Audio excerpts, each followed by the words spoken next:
Somos ariqueñas y ariqueños convencidos de que a través de una nueva constitución podemos construir un Chile para todas, todos y todes. Somos Arica Constituyente.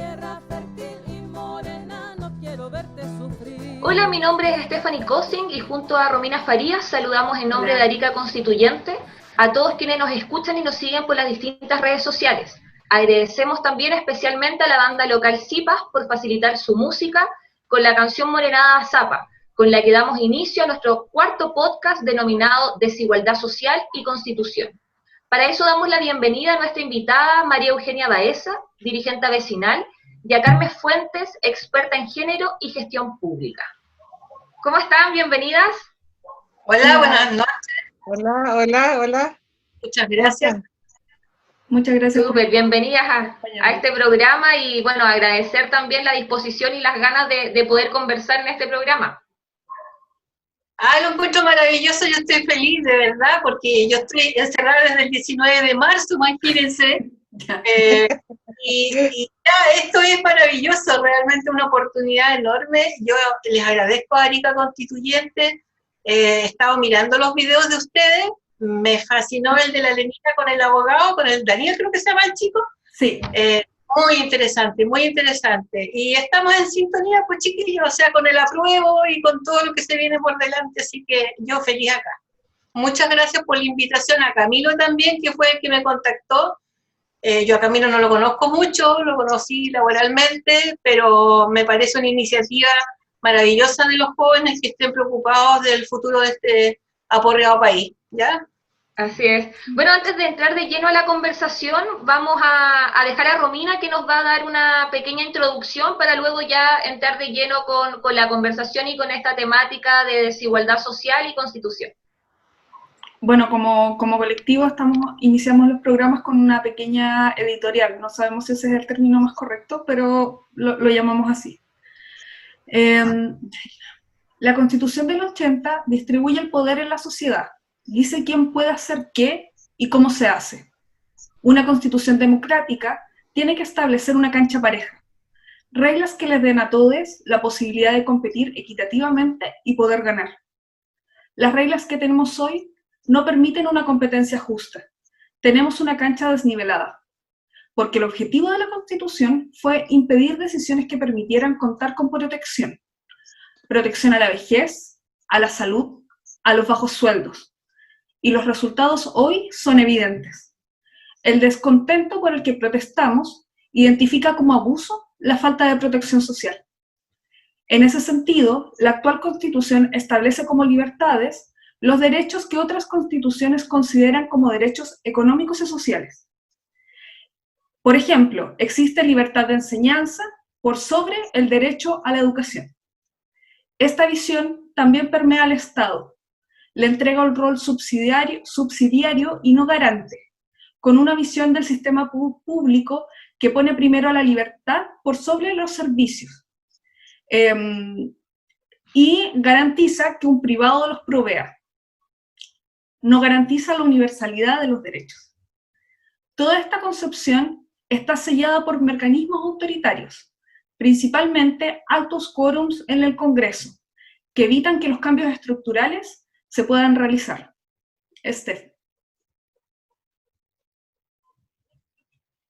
¿tienes el micrófono apagado? Ahí sí. Ahí sí.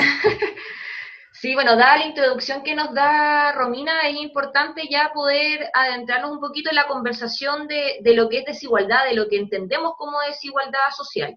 Y para eso también es importante esclarecer que si es que entendemos la desigualdad social como la diferencia en las dimensiones de la vida social, que implica ventajas para unos pocos y desventaja para muchos, ¿cierto?, para la gran mayoría de los chilenos, que finalmente se va a representar en las condiciones estructurantes que van a condicionar nuestra vida y que se perciben por muchos como injustas en sus orígenes o también moralmente inofensivas en sus consecuencias, o inclusive ambas, ¿cierto?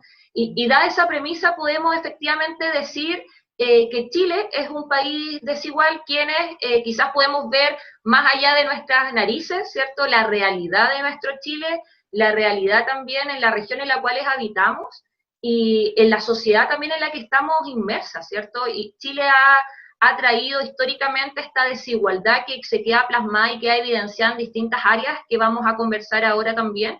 Y finalmente también va a influir en cómo todos y todas los habitantes que son parte de esta sociedad, de este país, de esta región, van a entender cómo viven en el país y cuál es la posición que también ocupan en la sociedad, porque entendamos que vivimos en una sociedad clasista, en una sociedad discriminatoria, en una sociedad que finalmente establece como en esta pirámide jerárquica en la posición en la que nosotros estamos, en virtud de nuestros ingresos, en virtud de muchas veces de nuestro apellido, del colegio en el que estudiamos, de cuál es nuestra raza, nuestra etnia. Entonces, todo esto va a dejar en evidencia cómo vivimos y cómo concebimos la desigualdad en nuestro país y también en nuestra región.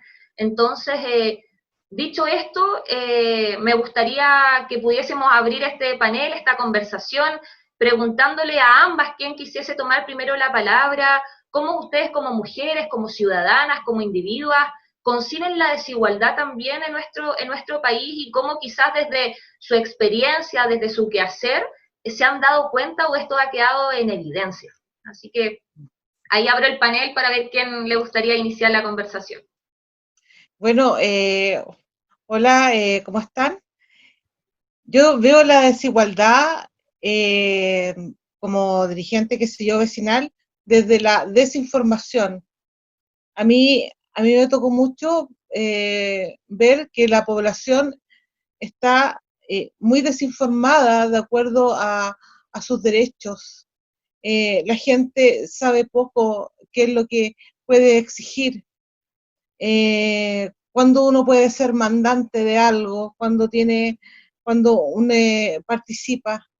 Entonces, la desigualdad viene mucho también por la desinformación de la población, por la falta de educación, ¿ya? Yo pienso que ahí empieza todo. Entonces, tenemos que ver eso, pues, cómo empezamos a dar una educación de buena calidad y informarnos desde las bases, desde siempre. Señora Carmen. El micrófono está apagado. Ahí sí, ahí estoy. ¿Ahí? ¿Me escuchan, no? Sí, Sí. perfecto. Estoy absolutamente de acuerdo con usted, señora Eugenia, en relación a lo que plantea como el origen o uno de los pilares importantes de la desigualdad. Y yo lo vivo diariamente porque yo llevo más de casi 30 años ya de servicio público. Y lo he vivido en esta pandemia, donde estoy, les decía adelante, que estaba guardada desde el 19 de marzo acá en mi casa, donde la gente consulta a cada rato cómo funciona el registro social de hogares, por qué yo no me ha llegado el COVID, cómo yo puedo acceder al ingreso, señorita, no me ha llegado la canasta de alimentos, señorita, ¿qué puedo hacer? Necesito un subsidio, se me venció el del agua, se me venció el del familiar, etcétera. Entonces yo creo que la desinformación es un mecanismo que está instalado, para mí no es casualidad la desinformación, está instalado precisamente para impedirle a la gente que se eduque, que se informe, y de esa manera puede exigir sus derechos, porque nadie exige derechos si no los conoce, ¿ya? Y esto viene de muy atrás. Yo creo que acá hay una frase de la niña Repeto, ¿cómo se llama ella? De la Andrea Repeto, que es hoy día la directora de la Fundación de Superación de la Pobreza, que dice, la protección social debe ser desde la solidaridad y no desde el individualismo. Y ahí yo quiero hacer un acento. El tema del individualismo está directamente ligado al neoliberalismo. ¿Por qué? Porque esto que se habla de las libertades que uno tiene para elegir, esa es la soberana mentira que nos han vendido desde que se instaló este sistema, desde la dictadura militar que yo viví, la señora Eugenia seguramente también, que la viví y la sufrí, y donde se instaló a rajatabla este sistema que nos tiene hoy como nos tiene. Yo creo que no es casualidad el tema de la desigualdad, hoy día lo estamos viendo, hoy día ahora, en este rato se está votando en la Cámara de Diputados el 10% de poder usar de las AFP, ¿no es cierto? Sí. Ya. ¿Y por qué hemos llegado a eso? Porque de verdad, si nosotros consideramos que son fondos que hemos ido ahorrando durante nuestra vida laboral, y que resulta que las AFP disponen de ellos, ¿ya? Las meten al consorcio, las venden bonos y qué sé yo, sacan utilidades de eso, y resulta que a nosotros nos cobran los intereses después cuando hay pérdida.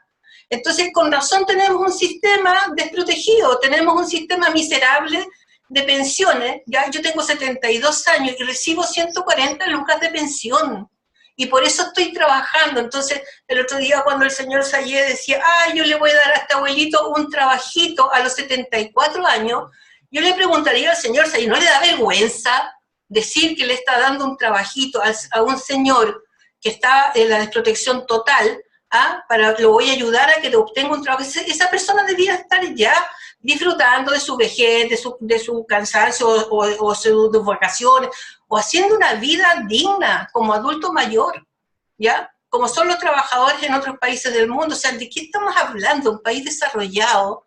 Nosotros no somos un país desarrollado, yo creo que estamos ya en el penúltimo lugar, si es que, ¿ya? Entonces, yo quiero decir de que obviamente la desigualdad se da en todo, en todos los ámbitos de la sociedad, chicas. En todas partes hoy día la desigualdad está instalada. Por lo que tenemos estas políticas públicas de protección social o de desarrollo social no son tales, porque si ustedes se fijan, comentábamos hace unos días atrás en el tema del registro social de hogares, mucha gente me llamó a mí diciéndome, señorita, ¿por qué resulta que si yo era del 40%, hoy día tengo un tramo alto? ¿Qué pasó? Y tú preguntas a los organismos del Estado, porque yo pregunté y me dijeron, no, nosotros no hemos cambiado el registro social de hogares, el registro social de hogares no se mueve. Y eso, hoy día escuché a un parlamentario decir que habían recibido quejas en todo Chile, fue la gran queja, de que se aumentaron los ingresos de la gente, o se cruzaron los datos del Estado, cosa que no se había hecho antes, para solamente que el beneficio del ingreso ético de emergencia llegara a un grupo de personas y no a todos los que dijeron. O sea, ¿qué estoy diciendo? No nos dicen toda la verdad. Para conocer toda la verdad del asunto tenemos que conocer, tenemos que educarnos, tenemos que informarnos. Y la información hoy día es poder, ¿o no? Porque esto tiene que ver con las relaciones de poder. ¿Cómo nos paramos frente al Estado? ¿Cuáles son las relaciones de poder que yo ejerzo frente al Estado? ¿Qué es lo que puedo exigir? ¿Qué es lo que me corresponde? Eso, por ahora. Para empezar la conversación, claro. Sí, yo creo que sobre el conocimiento, durante la pandemia se ha vuelto muy profundo la situación del Estado, primero teniendo una postura que tiene que ver con ocultar los datos. Hay una barrera en el acceso a la información, que es muy grave, y que tiene acentos muy terribles, muy macabros, que tiene que ver con desde la cantidad de muertos, cómo se informan, hasta toda la línea, hasta cómo se van a entregar los beneficios, entre comillas, sociales, los derechos sociales, o cómo van a apoyar a la comunidad que se tiene que arriesgar día a día a salir a trabajar, a pesar de que hay una pandemia que potencialmente los puede matar. Sobre todo en los momentos de que la gente es mucho mayor, etc. Entonces, efectivamente, la desinformación, la deseducación, es una herramienta que ha utilizado el Estado de manera permanente y tiene que ver con la manera en la que el Estado visualiza su relación con las personas. Perdón, disculpa Romina, pero también, ¿sabes qué? También parte del lenguaje. O sea, cuando hablan de protección a la clase media, ¿qué medida de protección? O sea, y la gente se lo cree. O sea, perdón, usted pide crédito a su cuenta, de su bolsillo, y nosotros, el Estado, lo protegemos. ¿De qué me habláis? El vocabulario también que se emplea. Entonces también en eso hay que tener cuidado, y la gente tiene que estar un poquito más viva, tiene que informarse realmente. No hay ninguna protección a la clase media cuando uno es el que se avala a sí mismo, uno corre con sus gastos. Entonces, también es eso, el vocabulario. A mí no hay ninguna protección cuando se quieren sacar el 10% de los fondos que a la gente le va a servir. pero es plata de uno, ¿por qué te la niegan? ¿Por qué tiene que estar la gente pidiendo por favor, si es tu plata? Entonces, a mí, por ejemplo, eso del vocabulario que se emplea hacia la población, también hay que tener cuidado con eso, hay que ver, que quieren convencerte de que estamos haciendo algo por ti, y eso no es verdad. No es verdad. Eso, lo que dice usted, señora Eugenia, a mí me hace harto sentido porque efectivamente el lenguaje construye realidades, ¿cierto? Y en ese sentido, ahora, si es que mal no me equivoco, el domingo recién pasado, el gobierno anuncia estas nuevas medidas a favor de la clase media desprotegida, ¿cierto? O sea, ahora se nos ocurrió ayudarlos, ahora nos dimos cuenta que ustedes también tienen necesidades, ¿cierto? Que tienen los mismos derechos, entonces con esas nuevas medidas del gobierno, como usted bien comenta, que se plantea inicialmente dar estos beneficios, como decía la Romina, por ejemplo, de los créditos. Inicialmente, cuando pasa todo esto de la pandemia, ¿cierto?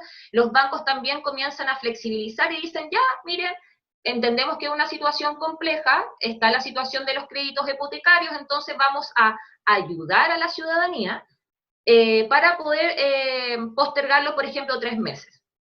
Y estos 3 meses uno dice, chuta, qué rico, me están ayudando desde la ingenuidad, porque después nos damos cuenta que en realidad el fin último de los bancos claramente en ningún sentido es el bienestar de la ciudadanía, eso de base, ¿cierto? Entonces finalmente nos aplazan estos 3 meses del crédito, por ejemplo, hipotecario, que no lo vamos a pagar, pero posteriormente eso, como está en UF, se acumula para el final de los 20 años que llevamos endeudados. Está en UF, entonces la cuota que teníamos en nuestro dividendo de 300.000 pesos va a terminar siendo en UF de aquí a 20 años más 500, y va asociado también a seguros, ¿cierto? El seguro de gravamen o el seguro de incendio, catástrofe, que en un inicio pagábamos, por ejemplo, 50.000 pesos y en 20 años más vamos a estar pagando 2 veces el mismo seguro que nos están cobrando. Entonces, yo, al igual que usted, señora Eugenia, me pregunto, claro, finalmente estas medidas que impulsa el gobierno por denominarlo clase media, nos damos cuenta que el objetivo no es garantizar en lo absoluto nuestros derechos, nuestro bienestar social, sino más bien sentirnos aún más desprotegidos, y juegan con esta necesidad de miles de familias, de miles de chilenos y chilenas, que recurren al endeudamiento como una alternativa para vivir o sobrevivir en este país. Finalmente, se precariza y más se nota esta desigualdad porque hay que endeudarse para seguir viviendo. Entonces, el bienestar finalmente es la capacidad colectiva que tiene la sociedad para poder garantizarle a la ciudadanía el acceso como estándar adecuado a nuestras vidas, pero que va a reflejar finalmente los privilegios o el goce de solamente ciertos sectores de la población, del 1% más rico, y que va a dejar en evidencia aún más, ¿cierto?, con esta crisis, la brecha y la desigualdad de sectores y la marginación que se vive en Chile.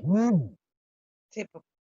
Fíjate que yo quiero complementar lo que estaba diciendo la señora Eugenia, lo que acabas de decir tú, Stephanie, que hay un dato de la Fundación Sol también de que dice que el 75% de los hogares chilenos están endeudados. O sea, nos ofrecen un crédito para seguir endeudándonos. El 82% mayores de 18 años tienen deuda, son 11,5 millones de personas. Tenemos un 5 millones de endeudados morosos, o sea, que están en DICOM y en con todas las penas del infierno, y 635.000 endeudados con la banca de la educación superior. O sea, ¿de qué estamos hablando? ¿Están diciendo que a los sectores medios le ofrecen un crédito para seguir endeudándose? Y tal como dices tú, en este país la riqueza la capta, la mayor cantidad de riqueza, pusieron ustedes acá en el informe que la tiene el 1% de la población, y es el 33% de los ingresos o sea, el 33% de los ingresos que genera la economía chilena va a parar al 1%, o estoy equivocada, la capta el 1% de la población. O sea, me pregunto, ¿por qué todavía no vemos que ese 1% de la población más rico no se ha metido la mano al bolsillo, como nos meten la mano al bolsillo todos los días a nosotros, para ponerse con esta pandemia y ¿por qué el Estado chileno o el gobierno no decreta una ley que genere un recurso desde de estas familias más ricas. Porque yo no he escuchado a ninguno que haya puesto parte de su riqueza a disposición del Estado chileno para ser repartido entre la gente como debiera ser, ¿no? Si la brecha es cada vez más grande, entonces ¿de qué estamos hablando? No me vengan con que el gobierno no tiene recursos, el gobierno sí tiene recursos. Por último, en los países desarrollados tenemos impuestos altos donde la gente, se ve que esos impuestos altos que paga la gente, 40-45%, se redistribuye a través de los derechos que tiene la gente de educación, de salud, de un trabajo digno, eso es protección social. Eso es protección social. Saber que yo voy a llegar adulta mayor y voy a tener un lugar digno donde vivir, voy a tener salud, voy a tener médicos a disposición, no voy a tener problemas para comprar mis remedios, no voy a tener problemas para que me atiendan en un hospital decente o en una clínica o donde sea.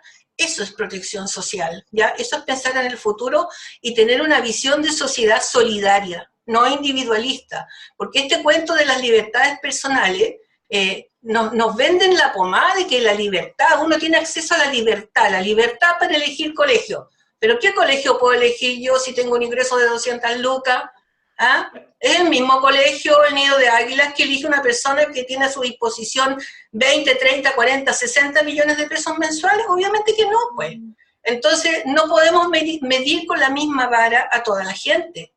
Entonces, necesitamos una nueva constitución para que de verdad aquí haya una equidad, porque nadie está diciendo que todos somos iguales, no somos todos iguales, y por lo tanto las competencias que tenemos para desempeñarnos en la vida son distintas, pero otra cosa es que abusen, que exploten, y que nos dejen al límite a la mayoría de la población en función de sacar y traer cada vez mayor riqueza para la gente más rica. La brecha se sigue agrandando, o sea, ¿de qué estamos hablando?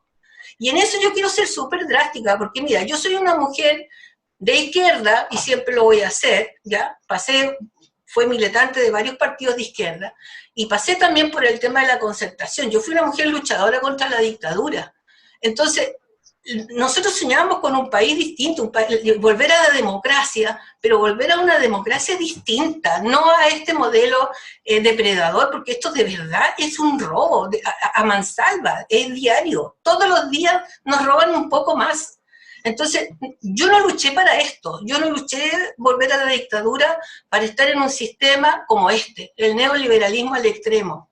Y Chile se dio el lujo de decir que éramos los tigres de Latinoamérica y que era un modelo a copiar por otros países del mundo. Afortunadamente no todos nos compraron el cuento, pero yo creo que esto ya de verdad no tiene nombre. Esto no tiene nombre. Y después de esto, después de esta votación de hoy día, yo creo que vamos a ver qué va a pasar con la gente que ya no tiene nada que perder. Lo único que le queda por perder es la vida. Porque vivir en un campamento en Santiago, mira, acá, por último, acá en Arica nosotros tenemos el privilegio de tener buen clima, de tener, por último, te vaya al agro, de hambre no te vaya a morir en Arica, ¿no? Pero en Santiago, en la región metropolitana, en Valparaíso, la gente colgada de los cerros, en Concepción, el frío del sur, ¿cómo está viviendo esa gente? ¿Cómo? Y en ese sentido, señora Carmen... El agua, todo mojado. Yo digo, después de esto que de repente me da un poco de temor, digo yo, la gente va a salir a las calles a protestar y con toda la razón del mundo. Después de esto vamos a tener que volver a salir a la calle a protestar, porque tal como decía, bueno, me quedó dando vuelta lo que decía el abogado en el tema del trabajo, que aquí el tema es ese, que si tú no sales a la calle a protestar, no hay solución para los problemas que tiene la mayoría de la gente. Porque no... En ese sentido, señora Carmen, disculpa que la interrumpa, no, en ese sentido, ¿cómo podríamos hacer este cruce? Y le pregunto también de la experiencia que tiene la señora Eugenia, ¿cierto? Como dirigente vecinal, con todo lo que hemos hablado, con estas brechas que son notorias, que son inminentes. Finalmente, ¿cuál es este rol que asume el Estado, o cómo el Estado se hace cargo de la protección social, si es que efectivamente nos garantiza los derechos sociales, económicos de la población, entendiendo, como bien ha salido ahí, que el Estado asume este rol subsidiario, ¿cierto? y esto en todas las materias, ¿cierto? Que no provee finalmente directamente las prestaciones que tiene que ver con salud, con educación, con seguridad social, sino más bien que lo deja a manos de privado y el Estado lo único que hace es limitarse a vigilar y supervisar si es que esto nos proveen y si es que está bien o si es que está mal. Entonces, me gustaría preguntarle también a la señora Eugenia, cómo usted quizás en su expertise, en su experiencia, en su quehacer, ¿cierto? En los barrios, en los territorios, con comunidades, se ve en evidencia este rol que asume el Estado, con lo que respecta a la desigualdad, con lo que respecta a la desprotección social también. No sé si es que nos podría comentar desde su experiencia, cómo lo ha trabajado, cómo lo evidencia. Bueno, la verdad que nosotros tuvimos una muy buena experiencia acá como comunidad en el segundo gobierno de la presidenta Bachelet, un programa muy bueno, donde la gente realmente se involucró y entendió que la participación es lo que hay que hacer, ¿ya?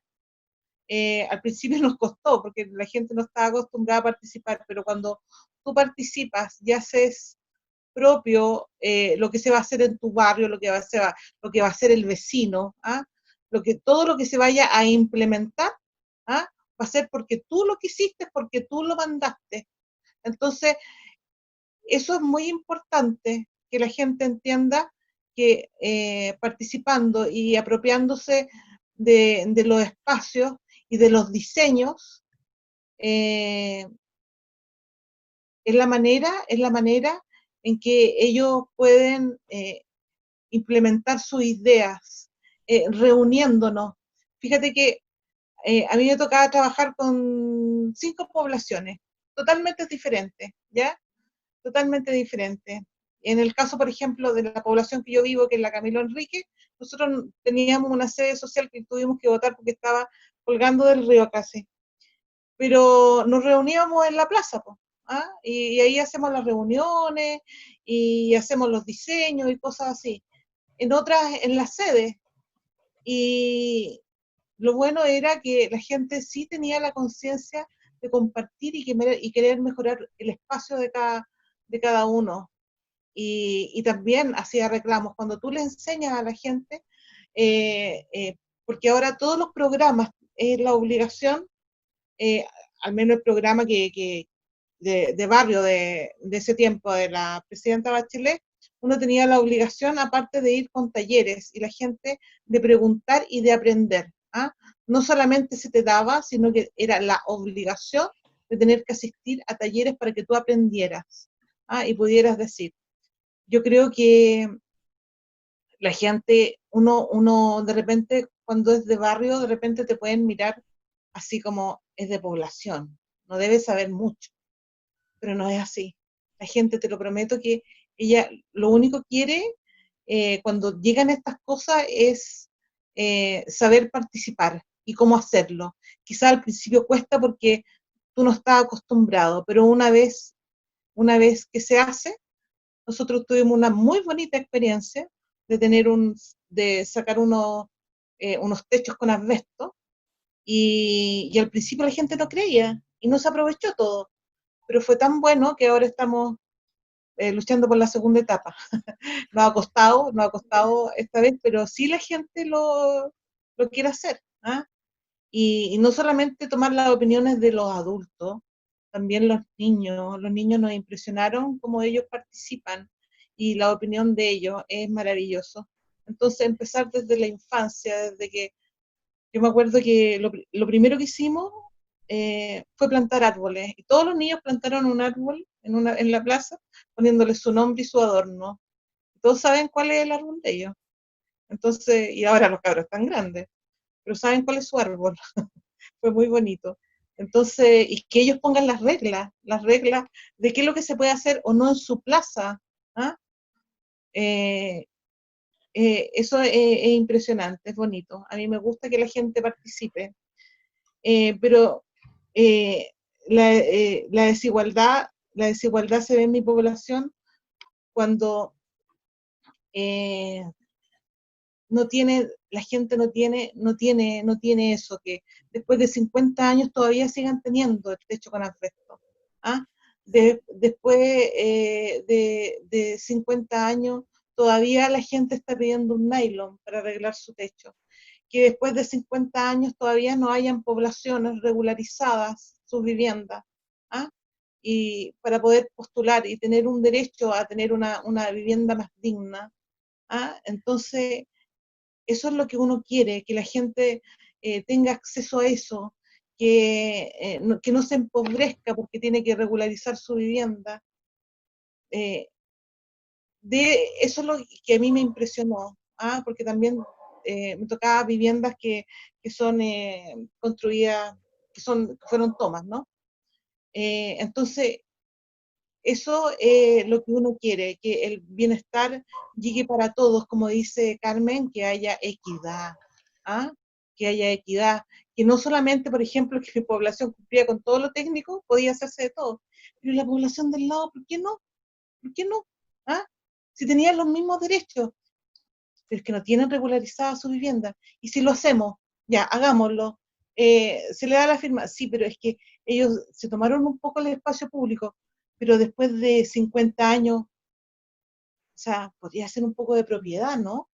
O sea, un metro, ¿qué cuesta? Y es súper importante lo que, antes de darte el pase, Romy, que es súper importante lo que plantea la señora Eugenia, y también hago ahí el cruce con lo que plantea la señora Carmen, de la base en que estamos con esta herencia, ¿cierto?, desde la dictadura, ¿cierto?, en donde nos crean esta constitución no garante de derechos, y además sujetos que nos preocupamos desde las individualidades y no de la colectividad, ¿cierto? Se nos coartan nuestras libertades, se nos coarta también a la organización social, porque es vista, ¿cierto?, casi como si fuese un peligro.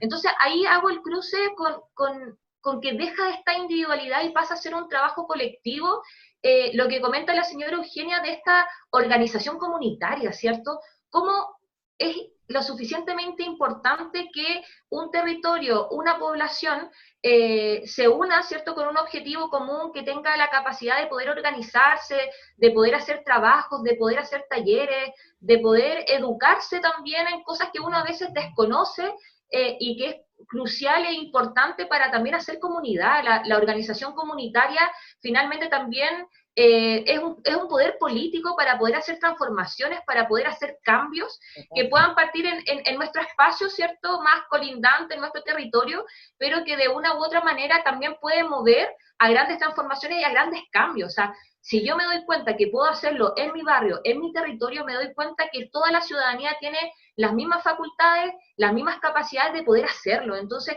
¿qué mejor con impulsar este trabajo comunitario que desde la dictadura ha estado bajo, ¿cierto? Lo que no quiere decir que las comunidades y no exista organización comunitaria, pero sí pasa mucho que hay que en realidad darse cuenta, tener la capacidad de ver en el lugar en el que vivimos y hacer esta relación con la realidad. Entonces, ahí destaco harto lo que usted comenta, señora Eugenia. Romy. Claro, hay algo que tiene que ver con la idea de poder. Lo desprendo de las dos, de ustedes dos, de lo que dicen ambas. Entregar poder, que el Estado, a través de un programa o a través de sus trabajadoras sociales en otros ámbitos, etcétera, es educar, enseñar, a ver cómo funcionan los sistemas, etcétera. Que la gente reciba ese poder es algo a lo que no está acostumbrada. Y eso es muy grave, habla de lo grave de nuestra situación. Llegar a una comunidad y que se empieza a consultar, o tú le muestres a alguien, yo soy arquitecta, entonces tú le muestras a alguien, mire, este lugar tiene estas potencialidades por esto y todo, ¿usted qué cree? ¿Usted qué piensa? Y que eso encuentren que es como una pérdida de tiempo inicialmente, habla mucho de todo el poder que nosotros hemos perdido como ciudadanía. La reconversión de esa situación, cuando la gente se empieza a meter y empieza a entender y después empieza una obra y tiene un sentido de esto porque es así, etcétera, es haber crecido como comunidad. Yo creo que eso se permea en todos los niveles, en la medida que nosotros entregamos ese poder, el poder que entrega un profesional al entregarle cierta parte de la decisión a otra persona, es un acto generoso. es un acto generoso que nosotros no nos enseñan en la academia, es una nueva forma de vernos. La idea de construir desde la perspectiva de las comunidades las políticas públicas es una idea, entre comillas, innovadora, pero es hoy lo que tendría más sentido, poder delegar ese poder. Nosotros, eso por un lado, y quizá para plantearles un tema un poco más amplio, que tiene que ver con esta desigualdad que es estructural. María Eugenia hablaba, por ejemplo, del tema de los techos con asbesto cemento. El Estado hace X cantidad de años, entrega una vivienda que tiene un contaminante que en ese momento era legal, pero hoy sigue existiendo en todo el país, en un índice muy alto. El retiro es peligroso, es un contaminante, etc. El Estado te ubica a vivir en un lugar, o el Estado te entrega una vivienda que es potencialmente peligrosa, y eso determina la manera en la que tú habitas. El Estado te ubica en una población periférica, el Estado te entrega una vivienda contaminante, el Estado te pone en un lugar donde las empresas pueden vulnerarte y quitarte el derecho al agua. Entonces nuestra desigualdad es súper estructural, porque además, como no tenemos derechos sociales, todo depende de cómo nosotros podamos paliarlo a través de nuestros ingresos. Chile es el país número 13 en desigualdad en el mundo. Y para que tengamos una idea, como en la lógica en la que estamos inmersos hoy, todo depende de nuestro bolsillo, porque es así, todo se regula a partir del dinero. Por ejemplo, si tomáramos porcentualmente, ¿cuántas personas del país ganan menos de 350.000 pesos? Es el 54,3%. Y si nos vamos a la brecha más alta, la gente que gana entre 700.000 pesos y 1 millón de pesos es el 91% de la población. Si vamos a la brecha superior, que es de 1 millón de pesos o más, o sea, un profesional que gana 1 millón de pesos o un multimillonario dueño de una transnacional que está ubicada en toda Latinoamérica, corresponde al 8,5% de la población.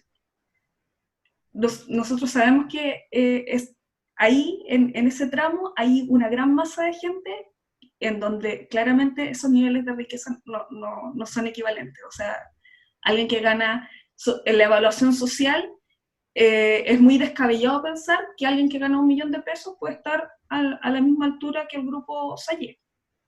Que esa es la realidad en la que estamos, en la que se enfrentan las personas.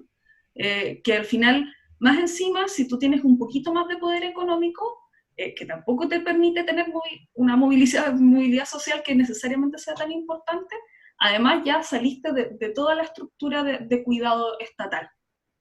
Señora Carmen, no sé si quería decir algo. Mira, yo quiero tocar un tema que tiene que ver con las responsabilidades ciudadanas a propósito de la participación social en las cosas que nos competen a cada uno. Yo creo que esto tiene que ver también con el mismo modelo que ustedes son jóvenes, pero antiguamente en los gobiernos de Frei Montalva, me parece que fue, o ahí en la Contraloría en este país, era autónoma. La Contraloría era el organismo fiscalizador del Estado. Y hoy día no tenemos organismos fiscalizadores. Si ustedes ven cuál es el papel del CERNAC en el abuso a los consumidores, es nulo, es nada. El CERNAC hoy día no puede demandar a una empresa si abusa de un consumidor. Entonces, son organismos de pantalla. Yo creo que tiene que ver también con el tamaño del Estado. Y esa es otra cosa que dicen, no, pero es que no podemos llegar a un estatismo total porque eso es dictadura comunista. Bueno, es que tenemos que pensar en un país donde las cosas estén morigeradas, las cosas estén sopesadas, ¿no? No podemos tener un Estado jibarizado como el que tenemos, porque pasa esto que estás diciendo, tú que eres arquitecta, ¿no, Romina? Mira, para ir a un ejemplo concreto, me tocó ver un caso de una señora que necesitaba demoler su casa porque le construyeron una cuadra entera por ahí arriba, cerca en el sector norte de Arica, y todas esas casas se quebraron. Bueno, no es el primer ejemplo, acuérdense de las Huañacaguas, ¿ya? Entonces, yo digo, ¿con qué lógica se construye en Arica, en un terreno salino, que sabemos que se van a abrir cárcavas el día de mañana, que sabemos que cuando haya una salida de agua servida, que es súper común acá en Arica, ahí va a quedar un hoyo y la casa se va a hundir? ¿Sabes tú que esta señora ha dado una lucha enorme porque para que le demolieran la casa? Yo por eso me enteré, yo fui a ver la casa, le saqué foto, porque te juro que lloré de la impresión que significaba ver una casa llena de cerámica, toda remodelada y quebrada entera. Y la señora me dice, sí, pero resulta que no soy yo la única. Yo estoy luchando ahora por demoler la casa porque el serbio me construya o me devuelva o me reponga el derecho de tener una vivienda social, porque es lo único que yo tengo. ¿De dónde voy a sacar yo para tener una segunda casa? Entonces, pero el tema no era ella, el tema era la cuadra completa. Y si tú lo llevas a la responsabilidad del Estado en lo que hace, bueno, pensemos en los guetos de Santiago también, por esos edificios que han construido puro cemento para arriba, ni un solo árbol, ¿ya? Entonces, claro, la segregación de los que tienen menos o de la clase trabajadora es total. Y es en todo, no es solamente la construcción, es el colegio en el que va, el que no tengas áreas verdes, el que no pueda salir a pasear, el que no respire un aire limpio, el que te pongan asbesto en el techo. O sea, por todos lados nos bombardean, ¿te fijáis?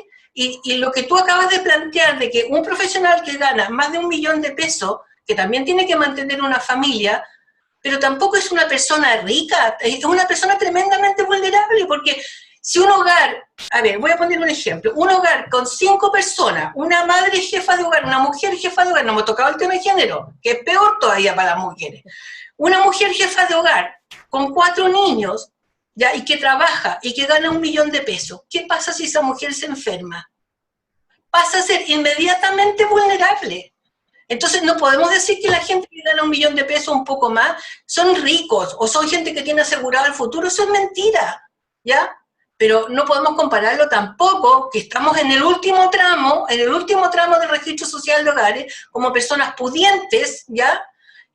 No podemos compararnos con un Lucid, por ejemplo, o con un Piñera, o con un Sayé, o con un no sé cuánto, con un Polmol. Entonces, ¿cómo es posible que la segregación en este país llegue a tal extremo? ¿Ya? Ahora, ojo, el tema del ingreso familiar de emergencia, a mí no me contestaron, porque yo hice la pregunta. Decían, va a llegar al 90% de las personas vulnerables. ¿Y quiénes son vulnerables? Son vulnerables hasta el 70%, hasta el 4º tramo. Todo eso son personas de mayor vulnerabilidad y menores ingresos. Pero, al parecer, era el 90% del 40%. ¿Me entienden lo que estoy diciendo? Entonces la gente llamaba y me decía, señorita, pero si yo tengo el 40% no me ha llegado el COVID, no me ha llegado el de emergencia, no me ha llegado nada. Personas que por tener una pensión de 130 lucas no les llegó ningún beneficio. Entonces, yo te digo, aquí, a mí me duele esta situación ya, porque es como burlarse de la gente. Por eso que lo que decía Eugenia, es tan importante el informarse, el educarse. Y esto tiene que ver también con la casa y la responsabilidad que tenemos los ciudadanos de saber elegir a la gente que nos va a representar. Y en eso yo lo digo fuerte y claro, la ciudadanía chilena tiene lo que se merece en este minuto, porque tuvimos un 53% de abstención en la última votación. Siendo el voto voluntario, la gente simplemente no va a votar, y la derecha es súper disciplinada. Entonces tenemos un presidente empresario, ¿ya?, que va a defender los intereses. Miren, chiquillas, yo creo que este es un axioma, esto es un dogma, ¿ya? Nunca la derecha va a favorecer algún beneficio para la gente más vulnerable, nunca. Siempre va a tener el salir por el lado, la trampita, qué sé yo, y lo estamos viendo, lo estamos viviendo. Entonces, yo creo que mientras no tengamos claridad de estas cosas, lo que decía Eugenia, los derechos de la vivienda, ¿por qué tenemos tantos problemas para acceder a una vivienda? ¿Por qué no tenemos una política pública donde la gente pueda decir, si tenemos terreno, este país es tan grande, es tan largo, Pensemos en el tema del centralismo. ¿Por qué no se construye en Arica, para allá para el lado de las presencias tutelares o mayas? ¿Por qué no sacamos agua del mar para llevarle agua a esos territorios?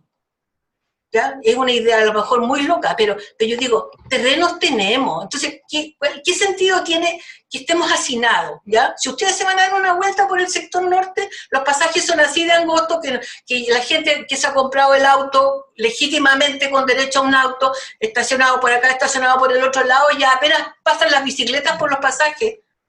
Entonces, eso tiene un sentido. O sea, eso no es casualidad, chicas, eso no es casualidad, eso es así, está pensado así. Claro, Para todo esto es... Para mantener a la gente segregada, para mantener la pobreza, para que la gente no piense, para la gente solo vea tele y vaya al mall, y no sé. Entonces, yo creo que el tema tiene que ver también con los valores, con los principios, con la educación que recibimos en la casa, con los adultos que hemos criado, hijos a los cuales no les hemos enseñado lo que es educación cívica, lo que es vivir en un país, lo que es ser solidario, lo que es ser solidario con el vecino, preocuparse por los demás. Estamos viviendo para cada uno, y eso no puede ser. Si el metro cuadrado no es de uno, nosotros vivimos en sociedad. A mí me importa lo que pase con el arbolito de la esquina de mi casa, yo voy y le echo agua, yo voy y lo podo porque nadie lo hace. ¿Te fijáis? Entonces, así uno también tiene que ir educando a la gente en su barrio, uno tiene la obligación de transmitir lo que sabe. Yo por eso es súper estoy tan fácil importante para también apropiarse de... Claro, tienes que entregar lo que sabes. Y lo que no sabes tienes que aprenderlo, tienes que interesarte por lo que pasa en tu barrio, en tu cuadra, con tu vecino. Por eso es importante esta organización comunitaria de la que hablaba la señora Eugenia, de apropiarse de los espacios, porque mucho se habla también de este crecimiento económico en Chile, que si bien ha permitido reducir como los índices o las tasas de pobreza, no necesariamente significa la disminución en la desigualdad, ¿cierto? Y esto se ve, como decía Romina en un inicio, que es algo estructural. Lo vemos en la distribución de los ingresos que han empeorado, que es una herencia que llevamos por año, que persiste las grandes diferencias socioeconómicas, la segregación, lo que implica también discriminación, clasismo.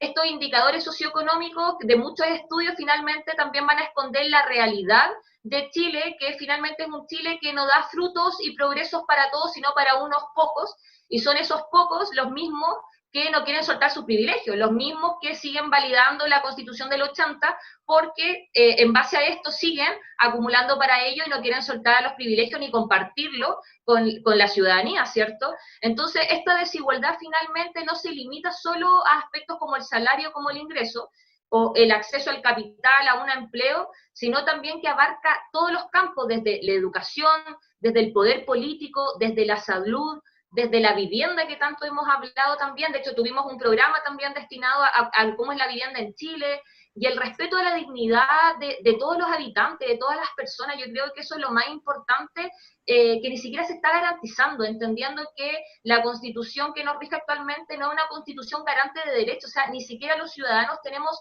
la dignidad y el respeto a vivir, ¿cierto?, con una buena calidad de vida, o al vivir, entre comillas, en condiciones que vayan a incrementar nuestro bienestar, y me refiero al bienestar en lo más amplio, ¿cierto?, a un bienestar emocional, al hacer comunidad, en un bienestar que nos sintamos cómodos y en un lugar que esté acorde a nuestras condiciones, como puede ser una vivienda. Entonces, finalmente, la desigualdad de la que hablamos va a influir en el desarrollo y la dificultad en el progreso económico, pero también va a debilitar esta vía democrática que tanto esperamos, el hacer comunidad, el poder apropiarnos de nuestros espacios, el poder informarnos, el poder reunirnos y movilizarnos también como actores sociales activos, porque también va a influir en nuestra convivencia, en nuestro bienestar y en la cohesión social. Entonces, como bien ahí decía la señora Carmen, no hemos hecho el cruce con género, y es una medida, la desigualdad, que afecta mayoritariamente a mujeres, a poblaciones rurales, a regiones periféricas. Nosotros somos la región de Arica y Parinacota y hemos estado históricamente olvidados. Los pueblos originarios y las minorías, es algo que podríamos comentar también, cómo va a afectar no solamente los sueldos o los ingresos, que para las mujeres son menores en relación a los hombres, sino también cómo va a afectar en todas estas otras áreas la desigualdad. Y el tema es que se reproducen los niños, ¿eh? Esto se sigue reproduciendo en los niños, en los hijos, en los nietos, en los bisnietos. Salir de la pobreza hoy día no es como hace 50 años atrás, que era posible salir de la pobreza con esfuerzo. Hoy día no, porque los barrios están cooptados por el narcotráfico, tenemos un 40% de mujeres que son jefas de hogar, las mujeres limitamos en el borde de la pobreza, siempre. Y eso tiene que ver con las relaciones humanas también, o sea, ¿de qué estamos hablando hoy día? ¿Cómo establecer una relación de pareja? Oye, todos tenemos derecho a ser felices, y a ser felices en dignidad. Si la salud, la vivienda, el trabajo, la educación, son derechos humanos. No es el privilegio que nos entrega un Estado, una dádiva que nos da el Estado para que nosotros elijamos el colegio al que queremos mandar a nuestros hijos. No es así. Entonces, yo creo que, bueno, volviendo al tema central de la desigualdad, yo creo que las inequidades son lo que hay que terminar en este país. Y para eso, tal como dice Eugenia, la opinión, la información son vitales. Hoy día es una herramienta para salir de la pobreza, es la información, el de ser capaces de pelear por nuestros derechos. Ya basta de pedir, pedir, pedir y pedir. Nosotros tenemos que exigir que se cumplan los derechos que todos nos merecemos, porque todos somos chilenos, todos somos partícipes de este país y tenemos supuestamente los mismos derechos, pero estamos en la región extrema, ¿ya? Lo hemos vivido, el centralismo es otro tema. Oye, que es apasionante este tema, que uno va de un lado para otro así como que, quisiera abarcarlo todo, pero no se puede. Así que espero que me inviten en otra oportunidad, porque me encanta. Bien. Eso, Bueno, eso. ¿qué más decir? Sí. Bueno, eso, Eugenia. ¿cómo se llama? Las mujeres pagamos harto el pato con la desigualdad. Nosotros estamos viendo como acá las mujeres se han tenido que hacer cargos muchas de su teletrabajo, de su hogar, sacando un esfuerzo enorme. Una de las cosas también que yo quería decir era que nosotros tenemos que devolverle los recursos al Estado, los recursos naturales, porque esto de que las empresas particulares te sigan subiendo el agua, la luz, que ellos sean los dueños de nuestros recursos naturales, eso hay que cambiarlo, tenemos que cambiar la Constitución, tenemos que participar por una asamblea constituyente real, tenemos que luchar por eso. Yo quiero que la desigualdad se note menos. Qué pena decirlo así, o sea, que no haya desigualdad, no que no se note menos, que no haya, que no exista, que no exista. Que todos tengamos, como dice la señora Carmen, que la equidad sea para todos.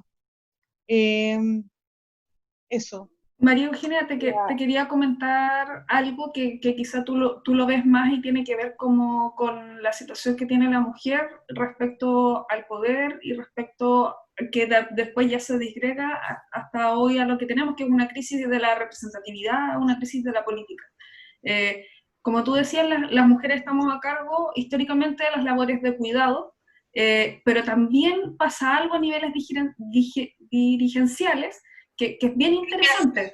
Las mujeres la llevan, en una población una mujer la lleva, que nosotras hayamos tenido 2 mujeres dirigentes hasta hoy, y no hombres, no es casualidad.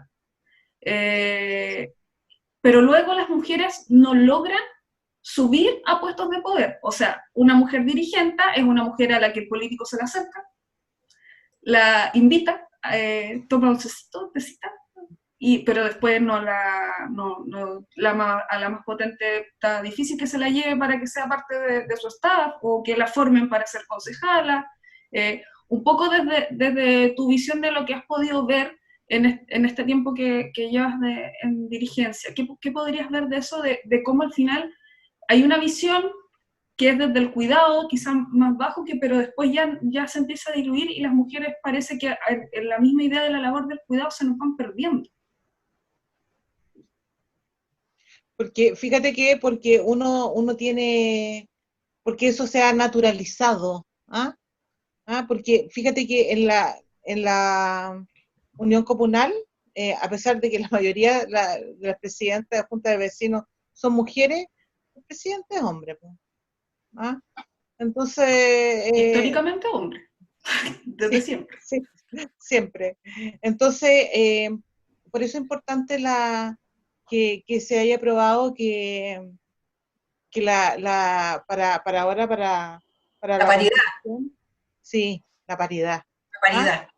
Sí, entonces eso es súper importante, que haya paridad y que lamentablemente uno lo tenga que exigir, ¿ah? Así es. Pero uno lo tenga que exigir porque si no, no es. Yo me acuerdo, y fue la primera y última vez que escuché a mi marido decir, a mí me encanta que la UGE trabaje porque así se entretiene. Entonces, así piensan los hombres. ¿Ah? Qué bueno que Y eso es parte, señora Eugenia, también de todos estos cambios estructurales de los que tanto hablamos, ¿cierto? O sea, esta situación que a veces uno también lo agarra como para la risa, ¿cierto? Finalmente también se cruza con esta violencia estructural del Estado, de una sociedad machista, de una sociedad patriarcal, que finalmente la mujer siempre queda relegada a la esfera más bien privada, ¿cierto? Al rol, como decía la Romina, al rol de cuidado, a estos roles del trabajo doméstico no remunerado, que es como que va por añadidura a la mujer, es como que una mujer y tiene que estar asociado directamente como con mantener bien la casa, criar bien a los niños, entonces, finalmente, como decía ahí la Romina, y en base a su experiencia, la mujer, claro, podemos extrapolarlo a distintas áreas en un trabajo, como dirigente, ¿cierto? En donde la secretaria es mujer o la dirigencia es mujer, pero el hombre es el que se lleva como todo el reconocimiento, ¿cierto? Se lleva como este tributo, por así decirlo, y uno queda relegada a otra esfera un poco más bien desde el ámbito más privado o sin mucho reconocimiento. Entonces, creo que todo esto que hemos conversado tiene directa relación con la estructura, cómo Chile se conforma, cómo nos vamos formando nosotros como individuos, como sociedad, y es por eso también importante que podamos hacer el cruce con la Constitución, todo lo que nos rige actualmente como ciudadanos, ¿cierto? Porque finalmente esta Constitución del 80 que hoy tenemos, que niega los derechos sociales o que los entiende como vinculado al mercado, que para mí es como negarlo finalmente, y hemos hablado de este 1% más rico que son aquellos mismos, este sector más privilegiado, que no va a compartir ni tampoco va a ceder sus privilegios, y es por eso que se aferra a que no existe este cambio de constitución, ¿cierto? Porque se entiende que va a haber una transformación desde esta estructura neoliberal, capitalista y la acumulación para unos pocos. Entonces, estamos claros que de todo lo que hemos hablado no existe una lógica de igualdad en Chile, que no todos tienen derecho a una educación que abra iguales oportunidades de desarrollo, que no todos tienen un derecho a poder tener todas las necesidades médicas cubiertas, que no todos tienen el derecho a una vejez digna y segura, ni a una vivienda adecuada, ¿cierto? Entonces, esa idea de igualdad en la que define los derechos sociales y que se opone a la lógica de mercado es lo que tanto anhelamos, lo que tanto necesitamos como ciudadanos, lo que tanto necesitamos como habitantes, y esta lógica del Estado subsidiario que está consagrada y que queda explícitamente en la Constitución, es el deber fundamental del Estado asegurar las condiciones del mercado en vez de garantizar los derechos de todos, todas y todes, ¿cierto? Finalmente, esto va a dejar en evidencia, y es una de las materias más notorias, la desigualdad, que se asocia con el sentimiento de injusticia, que se asocia con el sentimiento de desafección, de descontento de la ciudadanía por lo que nos movilizamos, por lo que intentamos organizarnos y movilizarnos nuevamente, y por lo que también estamos acá conversando, porque es lo que esperamos, construir un nuevo Chile, un Chile más igual, un Chile que no margine, un Chile que no sea segregador, que no se evidencia esta desigualdad tan notoria y tan macabra como hoy en día. Y es por eso que me gustaría preguntarle a Eugenia, a Carmen también, ¿cómo entienden la necesidad de poder contar con una nueva constitución, con una constitución que consagre estos derechos fundamentales para todos los ciudadanos? ¿Cuán importante consideran ustedes que es tener una nueva constitución? Eugenia, ¿tú? Ah. ¿Aló? Respóndelo más conmigo. Bueno, tomo la palabra. Mira, yo creo que es fundamental, o sea, sin una nueva constitución no vamos a poder cambiar el modelo que nos requiere. Y yo creo que eso es esencial. Pero el tema es cómo lo hacemos. El tema es que no van a soltar el poder la gente que lo tiene hoy día, así nomás, ¿ya? Y esa es la gran pregunta. ¿Qué viene ahora después de la pandemia? ¿Cómo ya, yo creo que nosotros tocamos fondo. El tema del el solo nombre de la Plaza de la Dignidad lo dice. Chile hoy día exige dignidad, dignidad de trato y dignidad en la repartición de la riqueza. Yo tomo lo que dice Eugenia en relación a las riquezas naturales. Paren el escándalo. Sí, nosotros, el agua es un derecho. ¿Cómo es posible que los privados se chupen todo el agua de los ríos y dejen pueblos enteros sin agua? Entonces no puede ser. Por eso yo delante así hincapié en el tema del tamaño del Estado. Si este Estado tiene que dejar de ser subsidiario, el Estado no puede meterse o subsidiar lo que el privado no hace, porque el privado lo que hace, lo hace para ganar, para su ganancia, no lo hace para la gente. Entonces el Estado no puede estar ahí donde el privado no puede estar porque no le conviene o porque no tiene las ganancias que él estima necesario que tiene que ganar. No puede ser. El Estado tiene que ser un Estado benefactor. El Estado benefactor tiene que ver con el ejercicio de los derechos de la gente, el derecho a la educación, el derecho al trabajo digno, el derecho a la salud y el derecho a la vivienda, a viviendas dignas, no a guetos, no a cajas de fósforo. Entonces, ese es el punto. ¿Cómo cambiamos el estado de situación que tenemos hoy día? ¿Ya? ¿Cómo lo vamos a cambiar? Y por eso que la nueva Constitución es un imperativo. Y mira, aquí no, yo creo que el otro gran escollo que tenemos es el sistema que nos rige, el sistema presidencialista que tenemos. No puede ser que todo radique en las manos del presidente. El presidente es omnipotente, hace lo que quiere, va para donde quiere, va a comprar vino si se le antoja, el otro se toma un avión y se va a la segunda casa. O sea, ¿de qué estamos hablando?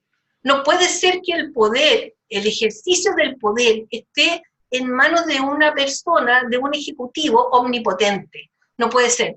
Entonces yo creo que ahí tenemos que ver también qué tipo de Estado necesitamos como país, qué tipo de constitución necesitamos, cómo se reparte ese poder, cómo nosotros hacemos un ejercicio solidario del poder y que la gente se empodere y que pueda la gente decidir sobre su destino, en su pequeña localidad, en su comuna, en su región, no sé, pero que todos podamos participar de lo que es Chile completo. El tema de los mapuches, que ni siquiera lo hemos tocado, ¿te fijáis? O sea, ¿cómo es posible que los pueblos originarios hoy día estén arrinconados en este país? No puede ser, nosotros somos un país multicultural. Tenemos que tomar esas banderas, que son banderas de lucha también. Tenemos que reconocer todo lo que significa la medicina ancestral de los pueblos originarios, que es maravillosa. ¿Te fijas? Entonces, hay tanta cosa que rescatar, tenemos que volver a una alimentación sana, ¿ya? No podemos seguir alimentándonos de plástico, mantequilla plástica, pollos plásticos, todo plástico. ¿Y eso por qué? Abaratando costos. O sea, ya, chao con los McDonald's. O sea, por favor, tenemos que volver a la vida de verdad, a disfrutar de la vida, a reconciliarnos con la tierra. Sí. Bueno, no sé qué más decir, pero yo creo que tenemos que cambiarlo todo. Yo por mí, yo voy a morir. Invite entonces, señora Carmen, invite entonces a poder transformar este Chile. Recuerde que se viene el plebiscito el 25 de octubre, entonces es importante también que sea esta la instancia para poder ejercer, ¿cierto?, nuestro derecho, ejercer también autónomamente, depositar, ¿cierto?, de esta manera la necesidad que, como usted bien refiere, es bien amplia, ¿cierto? Es bien amplia la necesidad. Una cosa que se me olvida, que yo creo que escuchamos decir, no, pero no tenemos líderes, ¿ah? La izquierda hoy día no tiene líderes, tampoco hay líderes en la derecha y los que ya conocemos están súper maleados. Oye, ¿cómo que no tenemos líderes? Hay un montón de gente que sabe mucho, que está en distintos ámbitos, en la ciencia, en el trabajo, en la salud, en la educación, en todos los ámbitos, en la cultura. Tenemos gente súper capaz en este país. ¿Por qué no se forma un colectivo de gente pensante, ya? que pueda darle conducción a este país el día de mañana con una nueva constitución y generemos las bases de un gobierno, no sé, pues más solidario y que no solamente vea el beneficio propio, sino que tampoco creo que es conveniente que dure 4 años, debiéramos tener un proyecto de sociedad a largo plazo que pudiéramos ir desarrollando en el tiempo. No puede ser que 4 años el presidente que llega lo cambia todo, borra todo de una pluma, porque él empieza de nuevo. No puede ser eso. Nosotros somos una sociedad que tiene un continuum, tenemos una historia y tenemos un futuro que conquistar. Entonces, bueno, tenemos mucha gente capaz, así como ustedes, chiquillas. Yo de verdad estoy feliz, las felicito a las dos. Son potentes dirigentes políticas del futuro. Espero verlas en algún cargo de representación. Le doy ahí el pase a una dirigente real, actual, como la señora Eugenia, para ver qué le gustaría comentar a ustedes también, señora Eugenia, en torno a esto. Me parece tan bien y tan claro lo que habla Carmen sobre lo que nosotros queremos, qué sé yo, en el cambio de la Constitución. Algo que también me encantaría poner ahí es la protección del medio ambiente, que es tan necesario ahora con todo esto de los cambios climáticos, proteger el medio ambiente y tener una vida amigable nosotros con el medio ambiente. Fuera del Tribunal Constitucional, ay, no sé lo que piensa usted, pero a mí me carga. ¿Para qué existe el Congreso si el Tribunal Constitucional te echa todo abajo? Capaz que, mira, yo no sé de la votación ahora del 10%, pero capaz que si no le gusta la derecha vaya al Tribunal Constitucional, entonces no, me carga. Y finalmente ahora todo es inconstitucional, todo lo que nosotros queramos solicitar que vaya en pos del bienestar o las mejoras de la ciudadanía, que es garantizar nuestros derechos, finalmente todo termina siendo inconstitucional. Entonces, que tuviéramos mejor representatividad para hacer nuestra constitución, realmente, si pudiéramos tener una asamblea constituyente, es como el sueño. Sí. Tenemos que ver que nosotros, si nos toca una cosa paritaria y podamos tener acá 2 hombres y 2 mujeres que nos representen, también poder exigirle a esos 2 hombres y 2 mujeres que nos den cuenta de lo que están diciendo, exigir los temas, los que queremos, tener derecho a revocación. ¿Cómo es posible que uno vote por alguien y ese alguien vota por la derecha como vota la derecha? Entonces, tener derecho a revocación. Hay tantas cosas que hay que cambiar, pero me gusta que la gente se esté organizando y sepa que es importante y que los jóvenes han tomado tan clara conciencia de que hay que tener una nueva constitución y que participan tan bien de las movilizaciones. Yo los felicito a todos. Y bueno, y seguir apoyando también a la primera línea. Volveremos. Y venceremos. Y venceremos totalmente. Sí, pues. Y orgullosa de conocer a la Romina. La Romina es súper.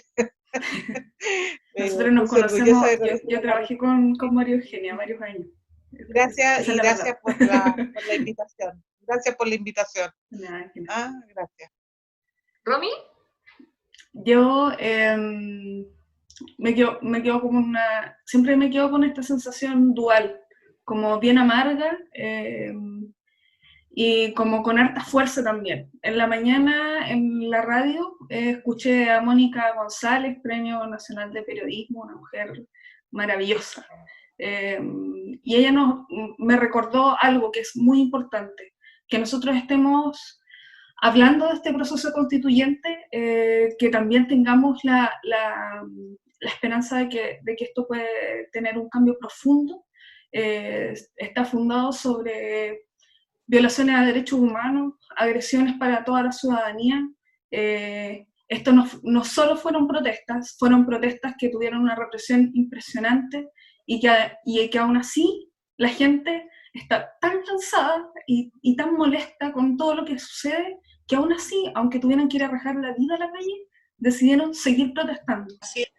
Y yo veo hoy que los extremos del país piensan que el proceso no es peligroso, me parece, pero me parece tan fuerte ver a Longueira diciendo que él considera que no deberíamos hacer este proceso y hacerlo directamente, que el Congreso agarre y cambie, porque en lo profundo él igual considera que este proceso, que tiene sus imperfecciones, que como decía María Eugenia, todos esperamos todavía. Yo creo que nadie ha soltado la idea de que podamos tener una asamblea constituyente, sin embargo yo estoy agarrado del proceso constituyente actual, no lo voy a soltar, porque considero que la derecha aún así encuentra que es mucho, encuentra que esta situación es mucha. Mira todo lo que nos ha costado la gente que tuvo que ir a dar su vida a la calle para que pudiéramos tener discusiones sobre dignidad. Creo que cuando la escuché hoy día en la mañana, me estremeció y también cambió la forma en la que yo me iba a enfrentar a esta conversación en la tarde. Nosotros tenemos un trabajo muy grande que llevar y es un trabajo en el que no debemos perder la perspectiva. No nos tenemos que embobar con el poder, tenemos que seguir siendo fiscalizadores de quien nos represente y tenemos que mirarlo y nunca más sin que nos estén representando. No.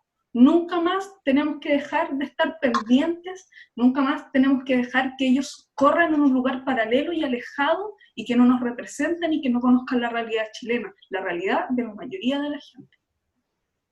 Y ojo con el manejo de esta pandemia, porque esto también es poder económico.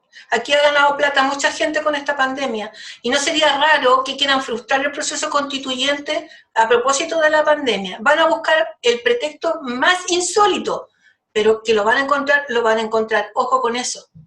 Sabemos cómo actúan.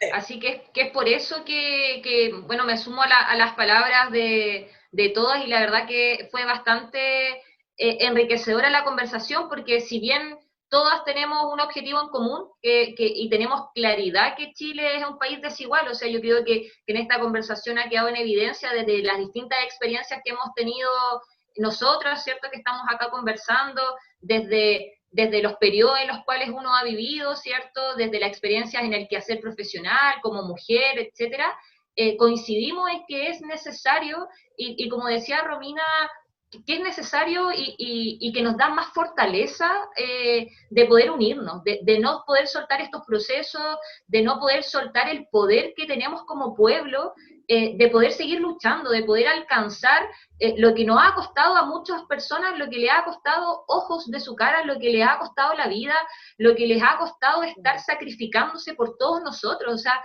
yo creo que hay que ser súper consciente de todas las implicancias que estuvo este despertar de Chile, que sigue despierto, que sigue alerta, que sigue atento a todos los procesos que se van llevando, a, como dice Carmen, que el COVID, que esta crisis sanitaria ha dejado en evidencia muchas cosas que ya sabíamos, que no hemos descubierto la pólvora, que ha dejado en evidencia la precariedad de los sistemas, ha dejado en evidencia las dobles labores que tiene la mujer en este país, el trabajo doméstico no remunerado, las desigualdades, los salarios que no alcanzan, las cajas, y un sinfín de otras cosas que vamos a ir abordando en los próximos programas que vamos a ir teniendo, porque vamos recién en el cuarto, quedan hartos más.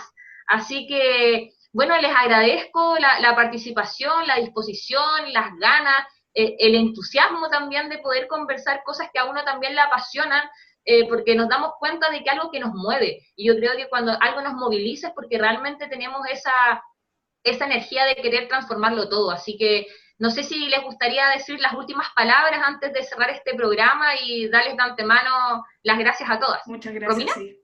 No, muchas gracias solamente por acompañarnos hoy. Carmen, señora Eugenia, las últimas palabras antes de poder cerrar. Hasta la victoria, hasta el 25 de octubre, chicas, ¿ya? Y que cada una sepa en su nivel, en su barrio, en su casa, en su trabajo, en todas partes, trabajando, convenciendo a los demás, hablando con los demás, informando, tal como decía Eugenia, informando a los demás en lo que estamos. Lo importante es que todos participemos para que las próximas autoridades que elijamos, de verdad, no nos volvamos a equivocar. Esto no es casualidad, chiquilla, la derecha ejerce el poder sin contrapeso, y son minorías. Eso es lo terrible, ¿ya? Que nos manejan como quieren y son minorías. Así que, por favor, y muy agradecida de ustedes, de Camilo, que no sé dónde está, que me invitó a este programa. Así que yo estoy a disposición, ¿ya? Cuando quieran conversar, cuando pase la pandemia nos juntaremos a tomarnos un cafecito o a seguir esta conversa que ha sido muy, muy enriquecedora e interesante. Y encantada de haber conocido a Eugenia. Por ahí nos vamos a encontrar, Eugenia, en algún ratito, ¿ya?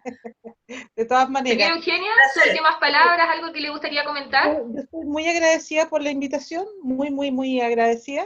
Y quiero mandarle un saludo a todas las mujeres que están participando de las ollas comunes, ¿ah? Bien.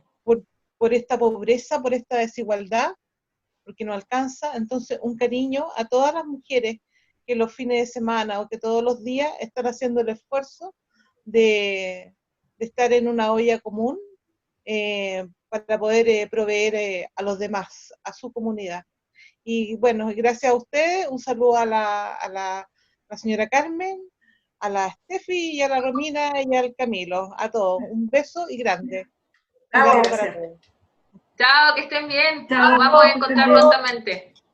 Ya, chao, gracias. Somos Arica Constituyente. Síguenos en Facebook, Instagram, Spotify y YouTube.